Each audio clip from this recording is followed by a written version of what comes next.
Kaixo, Anelore. Kaixo.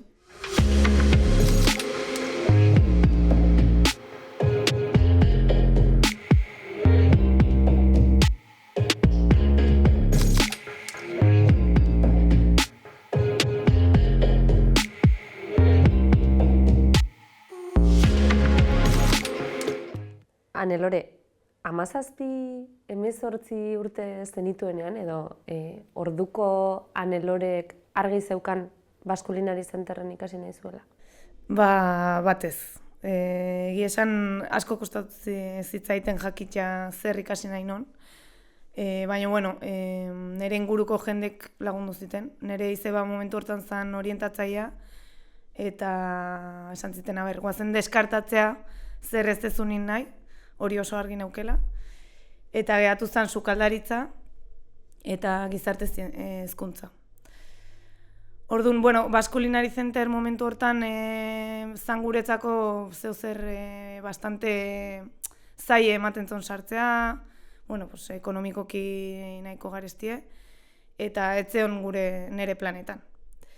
Egia esan ez nuken bate argi. Hala ere, ze imaginatu behar zaitugu, eta orain ikusita sukaldaritzarekiko ze pasiorekin eta hitz egiten duzun, ze imaginatu behar zaitugu umetan. Sukalde kontuan beti, ala sukaldearekiko pasio hau gerora joan zen garatzen? Egia esan, asko ikusten ditun sukaldaritzako programak, neon obsesionatuta. Egunero neon sukaldaritzako programak ikusten. Eta sartu nintzen pixkanaka, reposterikin, amak bizkotxok egiten zitunen, eta beti neon sukalden. Baina egia esan, denborakin konturatu naiz dela nire pasioa. Eta geroz eta gehiago sukaldatzen dut, eta geroz eta gehiago konturatzen naiz dela gustatzen zaitena. Eta da nire momentu, sukaldatzea sartzen naiz eta da, jazta, relax. Orduan, 18 urterekin gradua aukeratu zuen Anelorek bazekien zerbait, asmatu zuen erabakian? Erabat asmatu zuen, izan zen bizitzako oso erabaki importantea. Nik uste beste zeozer erabakita ere, sukalden bukatuko nola. Zer izan zen graduan aurretik espero zenuen modukoa edo iritsita esan zenuena ados, honetarako etorri naiz, eta ze izan zen erabat, ez dakit mundu berri bat irekitzea, sorpresa hartu zintuen zerbait erabat berria izan zena zuretzat? Baskulinari Center da sorpresa bat egunero. Ez non ezer espero, eta hori, niretzako izan da, deskubrimendu bat egunerokoa. Ezagutu non hainbeste jende, hainbeste tokitako jendea, nire burue, nire begirada erabat zabaldu zen, zentzu guztitan, eta sorpresa, laugarren mailan azkeneko egun arte izan da sorpresa bat. Aipatu duzuzuk ere, herrialde askotako ikasleak izaten direla Baskulinari Zenterren. Nahasketa horretan, zer ikasi zenuen aipatu duzun, kultura ezberdinen eta jende ezberdinaren arteko nahasketa horretan? Nire bizitzako klabe importantenetakoa izan da munduko jendea ezagutzea, nire begirada erabat zabaldu zon, nire senarra mexikarra da, niretzako oso importantea izan da ikastea nola komunikatu beste kultura bateko jendekin, oso importantea da jakitea nola komunikatu. Ni sukalden lan itxen deten lehenengo egunetik ez naiz euskaldun batekin gurutzatu. Azkenen atzerriko jende asko dago eta jefe modun zauden momentun jakin barra daukezun nola komunikatu. Bai jefe modun edo langile modun, baina oso importante izan da. Niretzako klabea. Kanpora begira askotan lotzen dugu, Euskal Herria sukaldearekin eta gastronomiarekin eta zuk esan duzu, sukalde buru moduan edo, euskaldun moduan, ze ekarpen egiten duzu eta ez dakit ze habilidade behar izaten dira alakoetan, esaten zenuen jende ezberdin horrekin adosteko, hitz egiteko? Gehien bat, nik uste behar dana da empatia. nik nire kasun nire familia esker balore batzuk dauzket, eta balore horien bitarten jakin dut nola komunikatu edozein tokiko jendekin, ez? Esaten da, ulertu nahi donak ulertzen du eta esplikatu nahi donak esplikatzen du. Praktikak garrantzitsuak dira graduan, lehenengo urtean Ordiziako Martinezen egon zinen, bigarren urtean Bilbon, Nerua jatetxean, hirugarren urtean Mexikon egon zinen, Letxiken, eta laugarren urtean Astin, oso, gastronomiaren barruan oso eremu ezberdinak izan daitezke. Esperientzia bakoitzetik zer gordetzen duzu edo zer da gaur egunerokoan orain gauden jatetxe honetan ere praktikaldietako arlo ezberdin horietatik gorde duzuna, ikasi duzuna? Praktikak niretzako izan die oso garrantzitsu karreran, ez? Martinezen, adibidez, gauza sinpleetan eta egunero egiten dituzten gauzetan transmititzen duten pasio hori, da nik uste erren egiten duen berdin, ez? Izan leike ensaladia bat, izan dezake tortilla bat, baina egiten duzu munduko maitasun horrekin, eta hori Martinezek transmititu zuten erabat. Nerua izan zen gogorra, oso gogorra. Claro, neuzken 19 urte, nintzen sukaldeko txikina, eta jarri zeaten jefa bezala partida baten, eta izan zen kriston erronka. Baina, ezagutu non nire bikotea dana, orduan ez dakit zergatik, nik uste nire inguruk esan zuela, esperientzia uta geroan elorez da sartuko beste sukalde baten. Horre erabaki non, edo hor ikusi non, benetan hori zala gustatzen zitzaitena. Gero, ja pixkate influentzia horiekin Mexikoa jo nintzen, eta nola nire bikotea neuken, ikasi non pilo bat. Eske Mexikoa, ja beste toki batea junda, dana da ikasketa bat, ez? Eta Asti izan zen, ez neuken hain argi sukaldea, benetan sukaldea nahi nola, edo ikusi nahi nituen beste toki batzuk, ez? Eta Asti oso garrantzitsu izan zen. Asko gustatu zitzaiten hor lanitzea, organizazio aldetik, investigazio aldetik, oso... Eta nola hain ezberdine izan den egiten on guztie asko portatu ziten Astik. Praktika horiek asko markatu dute zure ibilbidea, batez ere bigarren mailako esperientzia gogor horrek aldi berean hainbeste ikasteko balio izan zizunak.